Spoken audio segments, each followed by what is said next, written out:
guys, what is going on? This is the Club of the Man 1993, and I am here live this Sunday morning, well, late morning, early afternoon, for a brief live review of this past week's episode of Smackdown. Apologizing for the review of Friday night. I haven't really been able to watch Smackdown live on Friday recently because we're doing a virtual trivia night on Fridays, so that's why. Although I probably could watch it while I do trivia. Probably could if I wanted to.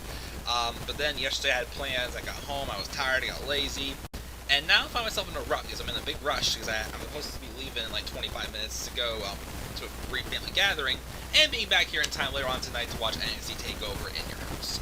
So this is going to be a very brief bullet point review pretty much of what happened on SmackDown. More of a recap. I don't think I'm going to give a grade for this show because I'm more so just recapping what happened. Although I'll have like a rant or two maybe in this stream, but it's going to be a quick recap just to, talk about what happened on SmackDown, give your thoughts, of course, as well in the comment section below, and we'll go from there.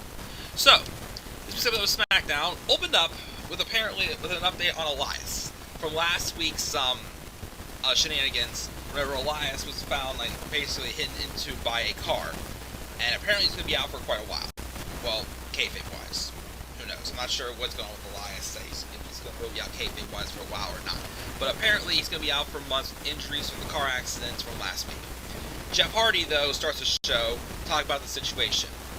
And it was clear it was a setup, because he's been, yes, I have had my issues with alcohol and drugs in the past, but, I was sane enough to know that I didn't do what I did, and I was set up. And apparently they said, oh, someone with red hair and a red beard, again, making it so obvious that, it was Sheamus obviously set him up.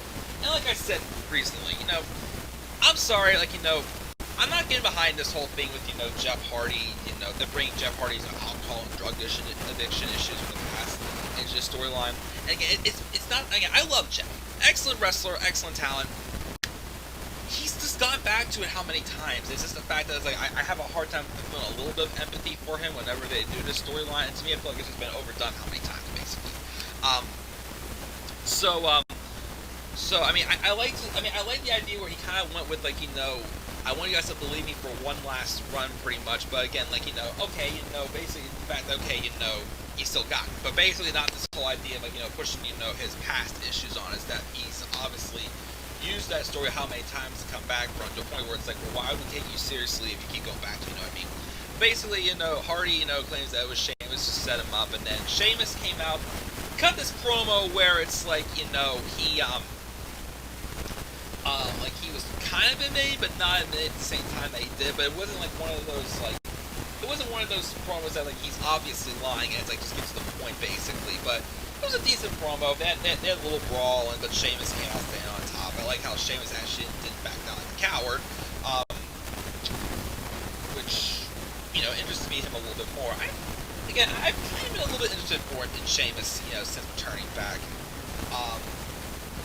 So, I don't know. I said that about the first time when he turned heel back in 2015, and then look what they did with it. They pretty much booked him like shit the rest of that year. And when they put the title on him, I unfortunately did not care. But, so I guess the match is official. We're having Sheamus and Jeff Hardy have a pay-per-view match. I guess it could be good, but, again, the story, it's not fully, into it, because we've done it how many times, but, and then we have some stuff with Otis and King Corbin. Otis apparently stole Corbin's crown, and then Corbin got pissed off. They had a match, and typical fashion, Corbin's a coward. He uses a chair and causes a disqualification, but Otis comes out standing tall with hitting the power belt on him. Because, oh yeah! Pretty much, because, he's Mr. Money in the Bank. Which is still quite odd. I don't hate, but I'm not fully into it also, because again, I just don't view Otis as a player. But he's still, fun time. I like Otis, but again, they probably could have put the briefcase on somebody else, but still, there was not anybody in the match actually could benefit from the briefcase, really, but, that's their story. Maybe AJ Styles, but again, who knows. We'll talk about him, of course, shortly as well.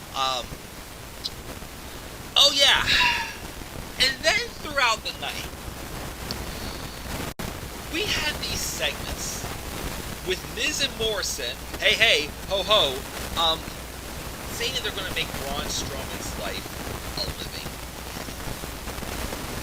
And the thing was it's kind of what I got out of these segments was, again, a lot of this stuff reminded me of Jinder Mahal making fun of Shinsuke Nakamura's facial expressions back in 2017. It was this thing of like, is that the best you got? And then Braun Strowman's reactions were just so inconsistent.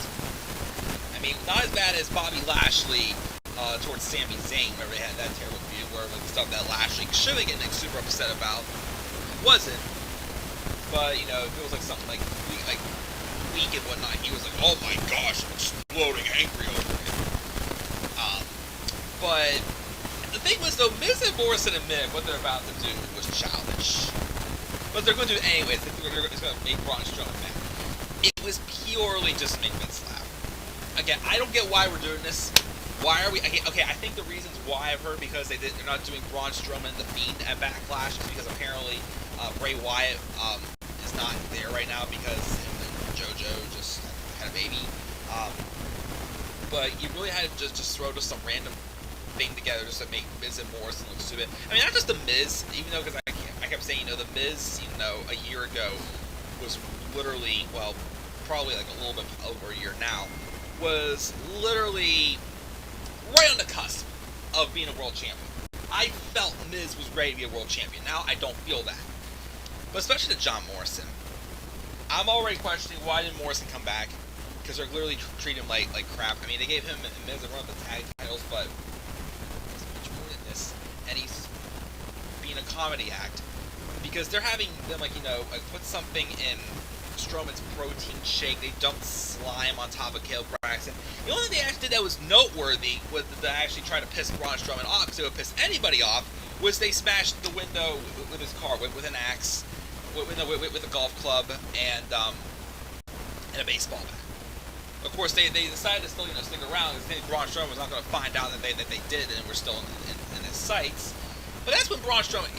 the thing was, it was like Braun got, like, super angry with the whole, you know, protein shake thing. I'm like, Braun, it's just a protein shake. It's not that's something to try to, you know, go just, like, cry about and, like, tear people to shreds because of it. When Caleb Braxton got the green slime dumped on top of her, he was sympathetic towards her. He was like, oh, those guys were just annoying. Okay, that, I'm like, okay, that's a reasonable way to react. But then, of course, you know, him tipping over the car, I'm like, okay, you know, I won't blame him for being angry for doing that, but then he's just, like, laughing it off. It's like, here's the thing. It was a back and forth thing. The way it started out, it should have been, like, you know, Strowman could have tipped the car over, but it could have been just more so, like, just, like, you know, making him look silly, laughing about it, instead of, like, you know, getting all pissed off. Because that's the thing that drives me nuts about Braun Strowman's character. It feels like Vince just wants him to get angry just so he can flip stuff over, because we all know that we like show off his strength. But to me, it's like, okay, we know he has good strength, but again, you never capitalized. You never capitalized with it. But the moment that, you know, Roman Reigns backs out of WrestleMania, you all of a sudden need him. Again, Braun Strowman is only Universal Champion because Vince needs him to be Universal Champion. Because, once again, as I said, he, if Roman Reigns is still around, Braun Strowman would not be touching the Universal title. But because there's nobody else, now Braun's going to be Universal Champion. But then, of course, he has Strowman, you know, losing. He's in a baby face. He has like a crybaby about it. But once again, like this, it's inconsistency. And I still find it's childish. And I still think they're just a complete waste, just a complete throwaway match for this 2-on-1 handicap match. And especially if like Miz and Morrison, because they deserve a lot better than this. But yeah, very crappy. So one of my, you know, biggest nitpicks about this show. Of course, we had Chad Gable talking about his upset over Cesaro last week, who was interrupted by Mojo Rawley, who again is on SmackDown because Gronk was supposed to be on SmackDown, but again Gronk's going back to the NFL, so now Gronk is no longer associated with WWE.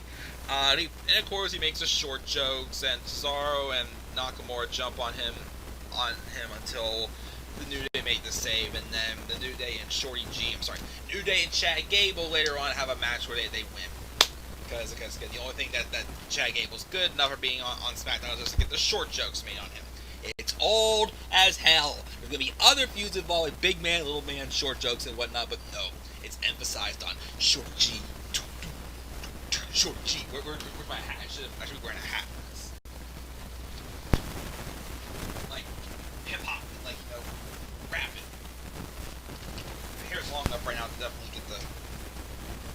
get get this cool going, like this cool thing. So it's like I'm Shorty G, Shorty G, Shorty G. No, I despise it. We all know I despise that name. Everyone despises that name. He's Chad Gable, not Shorty G. He is Chad freaking Gable, who should be a Hall of Fame wrestler, but of course making him into a joke. Sorry, Gable, but so we have that stuff there. Lacey Evans defeated Sonya Deville in a match, because I guess Sonya Deville, though, is going after, pretty blondes and whatnot, because she is obsessed with making Mandy Rose's life miserable. Mandy appears on a screen, causes a distraction for Lacey to win. Way to go, Team Blonde. We had that. We had this segment with AJ Styles and Daniel Bryan basically having a face-to-face, confrontation regarding the finals for the Intercontinental title, which is apparently next week. I keep hearing apparently it was a pretty good match because it's already been taped, and I hope it was. I will be watching it next week. But basically it was them talking about why AJ Styles thought it was wise of him to accept a bye, and Daniel Bryan was an idiot to just put his opportunity on the line. And Bryan says how he wants to. That's how he works. He wants to not just make himself look great, but he also wants to make others look great as well and give people opportunities to opportunities. Basically, the whole motto behind him being Intercontinental Champion would be exactly how John Cena was the United States Champion, which I'm fine with. Yes, of course, I do hate if you want an opportunity, all you had to do was ask. But I don't know, this whole open challenge stuff, I'm fine with it. But just this whole thing of you're getting a title opportunity at this pay-per-view because you asked for it. I don't know why this will drive me nuts. But AJ Styles, though, said, well, here's the thing, though. I don't do handouts. I don't do handouts as champion. I believe in earning opportunities, which has truth as well. See, once again, here's what I like about good heels. It's the fact there's truth. And also the fact that AJ Styles doesn't have two lackeys of Gallows and Anderson that worked 4 years ago. But of course, now that there was no saving them, they dragged him down as well on Raw. Now he's back on SmackDown, where he built his reputation up with, and he's by himself again. He's actually cool again. So, but I like that truth. AJ's it makes you think. There is such things as given an opportunity. But he says, I don't believe in handouts. So he said, actually, you know what? I don't understand why you gave Drew Gulak a handout to be your coach. Because Drew Gulak is back in WWE, because he did resign after getting released. So he says, so you know what? I'm going to give Drew Gulak a handout against me, and that handout is an ass kicking. So Gulak comes out, and Drew Gulak gets a royal victory on AJ Styles. Of course, AJ was surprised by it, but I liked it. I'm glad that I'm glad even though I felt Gulak could have gone elsewhere, I still really dig what they're doing with Gulak and Daniel Bryan. Honestly, if Bryan doesn't win the Intercontinental title and Styles does, which I'll be fine with Styles winning the IC title, either have Gulak and Styles feud it, or I'll be real, give Bryan and Gulak a run with the tag titles or something. Because I actually dig what they're doing with them, and I actually like is actually giving Drew Gulak something to do, especially that match they had at Elimination Chamber. And I know T and Couponer wants to see them have an Iron Man match at some point. I'm for it. So I like this, and I look forward to seeing who wins the IC title next week. And I'm fine with either Bryan or Styles winning it. So we had that, and then what else did we have on this show? Oh yeah, and then the main event. Oh, no. Before I get to the main event, let me do a little rant really quick here. I only have about 10 minutes before I have to get going. Let me do a quick little rant. I said something last week. Has to happen on this show, or else I'm going to be super pissed. And it didn't happen. So I am super pissed. Matt Riddle was not on the show. He had a vignette. A vignette. So you had to not put Matt Riddle and Timothy Thatcher inside the fight pit on pay-per-view because you had to rush his call-up.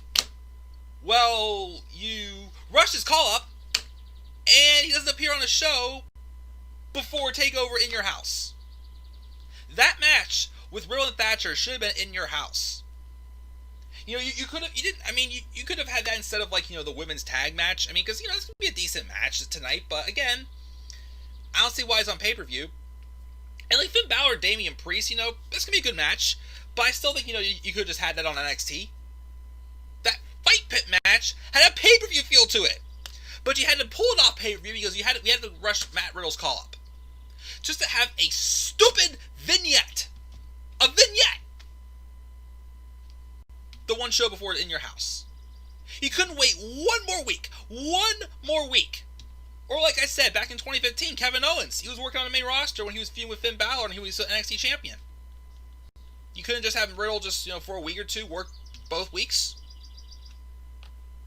Both shows, you know? Matt Riddle, both shows? Bro? Huh? Pissed me off.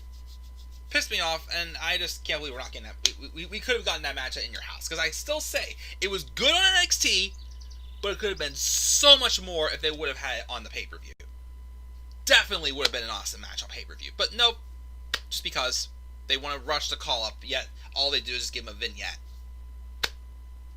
Pissed me off. Main event, though, was featured Sasha and Bayley winning the women's tag titles off of Alexa Bliss and Nikki Cross.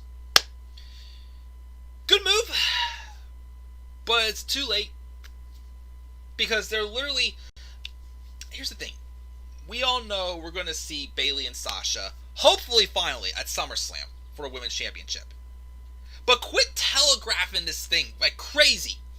It's like every week, it's like it shows that the turn is coming. But the thing is, you know, they can tease it without making it so freaking obvious.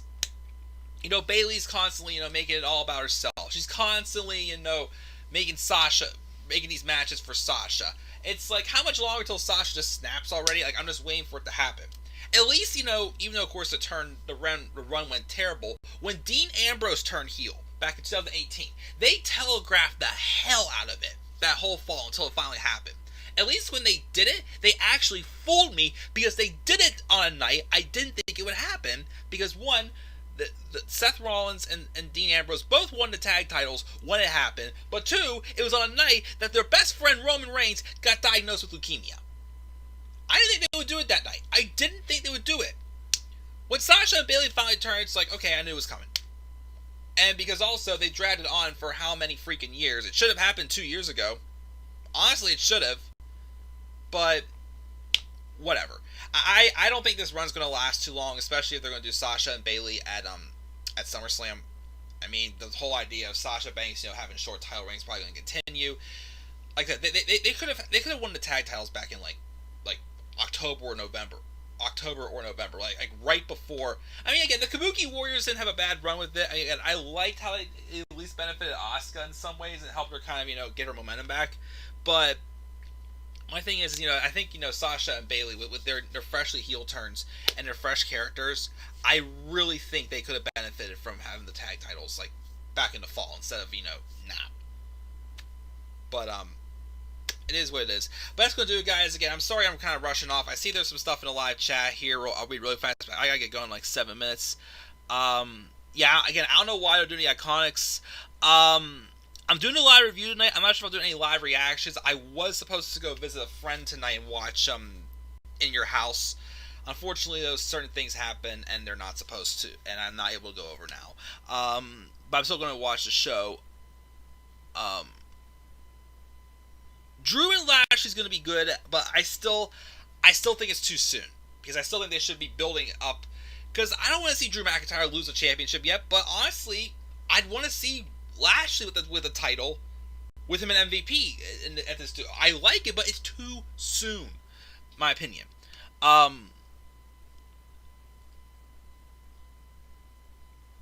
Yeah, who knows? Maybe Riddle's already buried on the main roster. Yeah, Dean's heel run was bad for sure, but I like the way they did the turn. But I'm sorry, guys. I was on limited time and I had a bunch of stuff going on, but I just want to get this review in real quick. I will be back up here live tonight for NXT In Your House. Again, maybe I'll do a live reaction or two. I'm not sure yet which match I really want to do one for. Maybe Lee and Gargano or maybe Cross and Ciampa, maybe. Not sure. I don't know. I don't know if I'll do live reactions today or not. But either way, I'll see you guys still tonight for my live review of TakeOver in Your House. Don't have a grade for SmackDown, but again, it's more of a recap. But what are your thoughts on SmackDown this week? Slide a like on the video. Leave your thoughts down in the comment section below. Follow me on Twitter at DemandAirBody3, and I'm going to go meet some family, eat some pizza in the park, and enjoy my afternoon, come home, and watch TakeOver in Your House. I'll see you guys later. Have a good rest of your day. Peace out, everybody.